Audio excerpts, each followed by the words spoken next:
ఓం నమః శివాయ. ఓం నమో నారాయణాయ. కర్మ నివారణ నరదృష్టి నివారణ కాళభైరవాయ నమో నమః. ఓం దిగంబరాయ విద్మహే హంసవాహనాయ ధీమహి తన్నో కాళభైరవ ప్రచోదయాతు. హరి ఓం. వీక్షకులకి ప్రేక్షకులకి ప్రియ కాళభైరవ భగవద్బంధులకి స్వాగతం పలుకుతూ మమ్మల్ని ఎంతగానో ఆదరిస్తూ ఉండబడినటువంటి ప్రియ సోదర సోదరీమణులకు, జ్యోతిష్ అభిమానులకు, సనాతన ధర్మ సంరక్షకులు అందరికీ కూడా అడ్వాన్స్గా మహాశివరాత్రి పండుగ శుభాకాంక్షలు. ఐశ్వర్యాన్ని ఆనందాన్ని ఇచ్చేటువంటి ఆ లయకారకుడైనటువంటి మహాదేవుడి యొక్క కృప కటాక్ష వీక్షణలు అందరిపైన ఉండాలని కోరుకుంటూ అందరికీ నిండు నూరేళ్ల ఆయురారోగ్యాన్ని ప్రసాదించాలని మనం కూడా మనసారా కోరుకుందాం. 16/2/2026 నుండి 28/2/2026 వరకు పుట్టినటువంటి వారందరూ కూడా ముందస్తుగా జన్మదిన శుభాకాంక్షలు. గతంలో వివాహం చేసుకున్న వారికి వివాహ వార్షికోత్సవ శుభాకాంక్షలు. ద్వాదశ రాశుల్లో గ్రహ గమనాల్ని వీక్షింపచేద్దాం. మిథున రాశిలో దేవగురు బృహస్పతి సంచార స్థితి, సింహరాశిలో కేతు సంచార స్థితి, మకర రాశిలో కుజ సంచార స్థితి, కుంభరాశిలో చతుర్గ్రహ సంచార స్థితి, రవి బుధ శుక్ర రాహు సంచార స్థితి, మీనరాశిలో శని భగవానుడి సంచార స్థితితో ద్వాదశ రాశుల్లో గ్రహ గమనాలు ఈ విధంగా ఉన్నాయి. కన్యరాశి వారికి ఎప్పుడూ లేనటువంటి విధంగా 6వ స్థానంలో చతుర్గ్రహ సంచార స్థితితో ప్రారంభమయ్యి పంచమగ్రహ సంచార స్థితితో సంచారం చేయనప్పుడు గ్రహ దోషాన్ని తొలగించుకొని గ్రహ ఐశ్వర్యాన్ని ఎలా పొందాలో ఈ వీడియోలో సవివరంగా సంపూర్ణంగా తెలుసుకుందాం.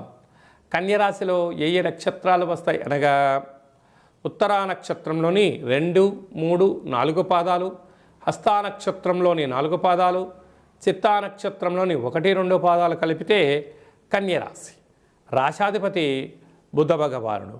పంచమ స్థానంలో కుజ సంచార స్థితి ఉండడం వలన నూతనంగా వివాహమైన వారికి, సంతానం కావాలి అనుకుంటున్న వారికి చాలా శుభవార్తలు వింటూ విందులు, వినోదాలు, ఆధ్యాత్మికమైన తీర్థయాత్ర కార్యక్రమాలలో ఉన్నతమైన విజయాలు మీ సొంతమవుతాయని చెప్పి గమనించగలగాలి. 6వ స్థానంలో ఆత్మకారకుడు రవి, బుద్ధికారకుడు బుధుడు, కళత్రతకారకుడు శుక్రుడు, వాస్తు నరదృష్టికారకుడితో ఉండడం వలన దయచేసి అప్పులు ఇవ్వద్దు, అప్పులు కూడా పుచ్చుకోవద్దు. మంగళవారం రోజున అమావాస్య తిథి 24వ తారీఖున అష్టమి తిథి ఎందున దూర వాయు జల ప్రయాణాలను పెట్టుకోవద్దు.